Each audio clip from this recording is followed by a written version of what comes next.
मन पर नियंत्रण कैसे करें। मन के हारे हार है, मन के जीते जीत। यह कहावत तो आपने सुनी ही होगी।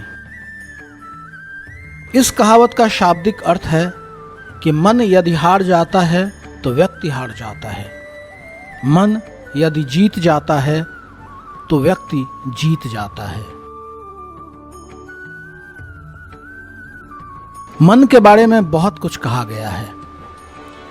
मन चंचल है, गतिशील है, और यही वजह है कि इस पर नियंत्रण कर पाना बेहद कठिन काम है। साधारण मनुष्य के लिए तो यह एक असंभव कृत्य सा दिखता है। मन को नियंत्रण में करने का सबसे बेहतरीन उपाय है कि उसकी दिशा को ही बदल दिया जाए। यदि मन का चिंतन विकार की तरफ जा रहा हो तो उसे सद्विचार की तरफ मोड़ना चाहिए। भारतीय दर्शन से हमें स्थूल से सूक्ष्म की ओर बढ़ने की शिक्षा मिलती है। मनुष्य का शरीर स्थूल तत्व से बना हुआ है। आहार भी स्थूल है, जिससे हमारे शरीर का पोषण होता है। यदि उसे शुद्ध और सात्विक या सूक्ष्म बना लिया तो मन पर नियंत्रण पाना सरल हो जाता है। कहते हैं, जैसा खाओगे अन्न वैसा होगा मन। आहार पर नियंत्रण के बाद शरीर को साधने का प्रयत्न करने की आवश्यकता होती है। विविध प्रकार के आसन, व्यायाम आदि विधान शरीर को साधने के लिए ही हैं। इससे शरीर की चंचलता कम होती है, जिसका मन पर बड़ा असर होता है।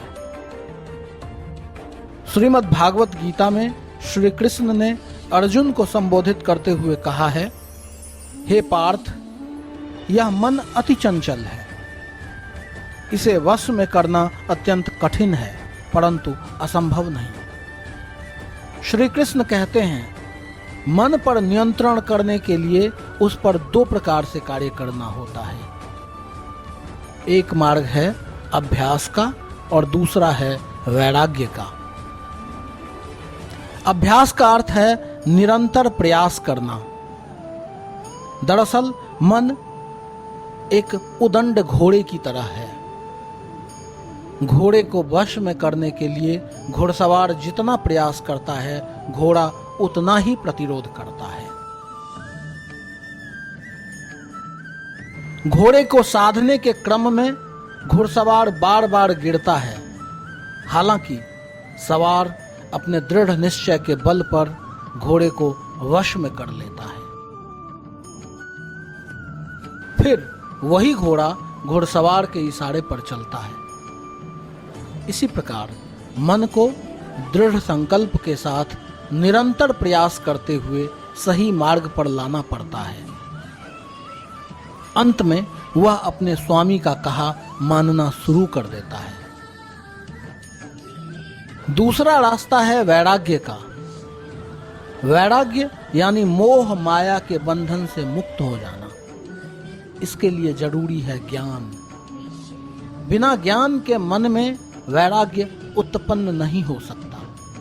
ध्यान और योग के माध्यम से ज्ञान की प्राप्ति होने पर मन वैरागी हो जाता है, और इस तरह मन पर नियंत्रण करना आसान हो जाता है। जो इसमें सफल होता है उसे ही जितेंद्रिय कहते हैं।